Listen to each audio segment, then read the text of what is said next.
اعوذ باللہ من الشیطان الرجیم بسم اللہ الرحمن الرحیم السلام علیکم ورحمۃ اللہ وبرکاتہ۔ سورہ فرقان ہے میرے سامنے اور سورہ فرقان کی آیت نمبر 32 ہے، پارہ نمبر 19 ہے اور رکوع نمبر 1 ہے۔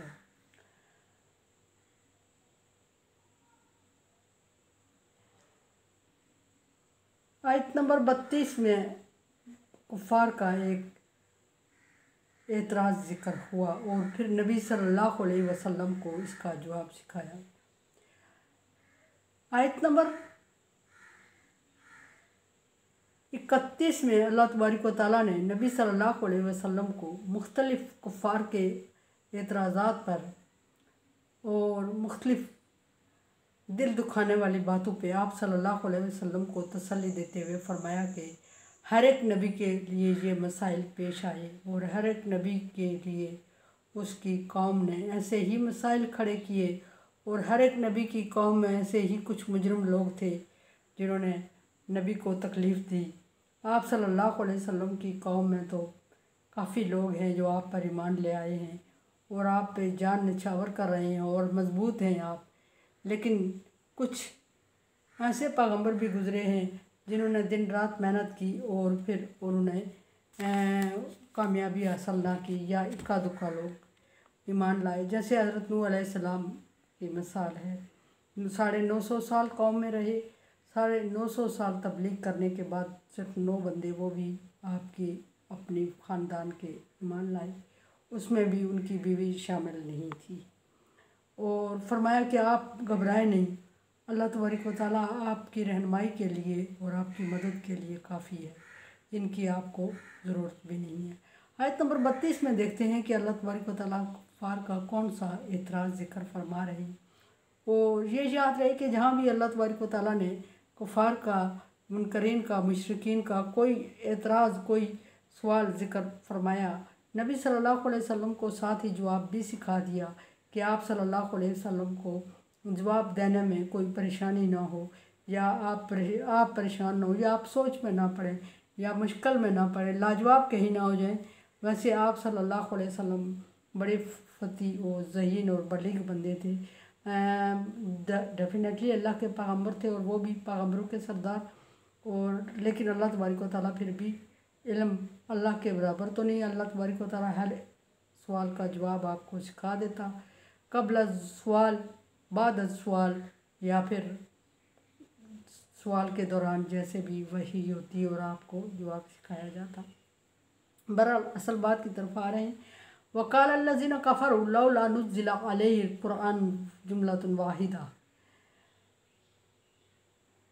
کافروں نے ایک سوال یہ کیا کہ اس شخص پر قرآن نازل ہو رہا ہے، بقول اس کے اس پر اللہ کی کتاب نازل ہو رہی ہے، بقول اس کے اس پر وحی نازل ہو رہی ہے۔ مان لیا کہ اس پر وحی نازل ہو رہی ہے، مان لیا کہ اللہ تبارک و تعالیٰ کا پیغمبر ہے، مان لیا کہ اللہ تبارک و تعالیٰ نے ہم سب میں سے اس کو خاص کر لیا ہے اور اس پر قرآن نازل فرمانا شروع کر دیا ہے، لیکن ایک سوال یہ ہے کہ قرآن کتاب ہے، جس طرح کہ ذالک الکتاب لا ریب، یہ وہ کتاب ہے جس کا ذکر تورات اور انجیل میں گزر چکا ہے، اس میں کوئی شک نہیں۔ تو مانا کہ قرآن ایک کتاب ہے اور اس پر نازل ہو رہی ہے، اور پھر ایک ہی دفعہ لکھی ہوئی کتاب اس پر کیوں نہیں اتری تاکہ ہم بھی اس کو دیکھتے، ہم پڑھتے، ہمارے سامنے ہوتی اور ہمیں یقین آتا۔ یہ کبھی کبھار ایک آیت ہمیں بتا دیتا ہے، ایک بات بتا دیتا اور کہتا ہے کہ یہ اللہ کی طرف سے مجھ پر وحی ہوئی ہے، یہ اللہ کی طرف سے مجھ پہ یہ آیت نازل ہوئی ہے، اور اس کا کوئی پروف بھی نہیں، وہ ہمارے سامنے بھی نہیں ہوتی، اور اس کے اکیلے پہ وحی نازل ہوتی ہے اور یہ اٹھ کے ہمیں بتانے لگتا ہے، تو ہم اس کو کیا اس بات پر یقین کریں؟ کیسے کر سکتے ہیں؟ اصل بات یہ تھی کہ کفار اپنے باپ دادا کا مذہب نہیں چھوڑنا چاہ رہے تھے، اور وجہ وہی تھی جو اس کے باپ دادا کی تھی کہ انہیں اپنی ساکھ جاتی ہوئی نظر آتی تھی، اور وہ ایک اپنی ہی قوم کے ایک شخص جو بظاہر کچھ لوگوں کے بچوں کے برابر تھا، اس کی بات پر یقین کر کے اپنے باپ دادا کے مذہب کو نہیں چھوڑنا چاہ رہے تھے۔ سو وہ طرح طرح کے ہیلے بہانے اور اعتراضات کر رہے تھے۔ پیچھے اللہ تبارک و تعالیٰ نے فرمایا کہ اے نبی، جس طرح کے یہ ابھی آپ سے ڈیمانڈ کر رہے ہیں، اگر اس طرح کا ان کے ساتھ کر بھی دیا جائے تو پھر بھی یہ ایمان نہیں لائیں گے، کیونکہ ان کے نصیب میں ایمان نہیں ہے۔ اور اگر یہ سچے ہوتے تو پچھلے پیغمبر ان سے پوچھیں کہ اگر ابھی وہ ڈیمانڈ کر رہے ہو تو پچھلے پیغمبر وہی چیزیں لے آئے تھے تو ان کا کیوں انکار کیا تھا؟ اسی طرح لکھی ہوئی کتابیں لا رہے تھے، اور وہی چیزیں جو ابھی آپ ڈیمانڈ کر رہے ہیں وہ اپنے ساتھ اس طرح کی شریعت اور اس طرح کے احکامات اور لکھی ہوئی کتابیں اور ان کی منچائی چیزیں بھی تھیں اس میں، تو پھر یہ ان کا کیوں انکار کر رہے تھے؟ انہوں نے تو اس کو بھی نہیں مانا، اور ان کو بعض کو انکار کیا، بعض کو قتل تک کر ڈالا۔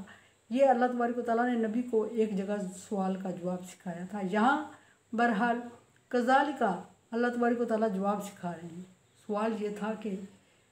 قرآن اس پر نازل ہوا اور ایک ہی مرتبہ کتابی صورت میں کیوں نہیں نازل ہوا؟ ایک آیت اس پہ اکیلے میں نازل کیسے ہو رہی ہے اور ہم نہیں مان رہے؟ جواب آ رہا ہے کذالک، تاکہ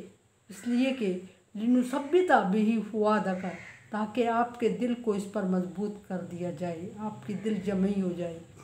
دل کو مضبوط کرنے کا مطلب یہ کہ آپ کا دل اس پہ مطمئن ہو جائے، اس کو مان لے، اس کے لیے آسانی ہو جائے آپ کے لیے۔ اور یہ بھی تھا کہ ایک دفعہ کتاب وہی نازل ہوتی تھی، آپ صلی اللہ علیہ وسلم گھبرا جاتے، اتنی یاد کرنا آپ کے بس کی بات نہیں تھی۔ جہاں تک لکھی ہوئی کتاب کا مطلب ہے کہ لکھی ہوئی کتاب کیوں نہیں نازل ہوئی، تو پچھلی کتابیں لکھی ہوئی نازل ہوئی بھی تو انہوں نے انکار کر دیا۔ یا فرمایا نثبت بہ فؤادک، تاکہ اس کا آپ کا دل اس پر مضبوط ہو جائے اور آپ اس پر متفق ہو جائیں، آپ اس کو سمجھ سکیں آسانی سے، آپ کو وقت دیا جائے۔ اور وقت دینا، سمجھ لینا آسانی کے لیے ہوتا ہے۔ کسی شخص کو جب کسی چیز کا عادی کرنا ہو تو اس کو تھوڑا تھوڑا کر کے اس کو دیا جاتا ہے یا سنبھالا جاتا ہے، یا کوئی ذمہ داری دینی ہو کوئی تو وہ پھر تھوڑی تھوڑی کر کے اس پر ڈالی جاتی ہے تاکہ وہ اس کو صحیح سمجھ سکے اور مضبوطی سے اس کو پھر اچھے طریقے سے، آسان طریقے سے پایا تکمیل تک پہنچا سکے۔ بہرحال ورتلناہ ترتیلا، اور اسی طرح ہم نے اس کو ٹھہر ٹھہر کے آہستہ آہستہ پڑھا، اور اسی طرح ہم نے اس کو ٹھہر ٹھہر کے آہستہ آہستہ آپ صلی اللہ علیہ وسلم پر نازل فرمایا، اور اسی طرح آپ صلی اللہ علیہ وسلم اپنے ماننے والوں کو وقت کے مطابق، موقع محل کے مطابق جو آیت نازل ہوتی ہے وہ اس وقت کے مطابق انہیں سکھا دیا کریں، بتا دیا کریں، اور اسی طرح ٹھہر ٹھہر کے پڑھنے کا اور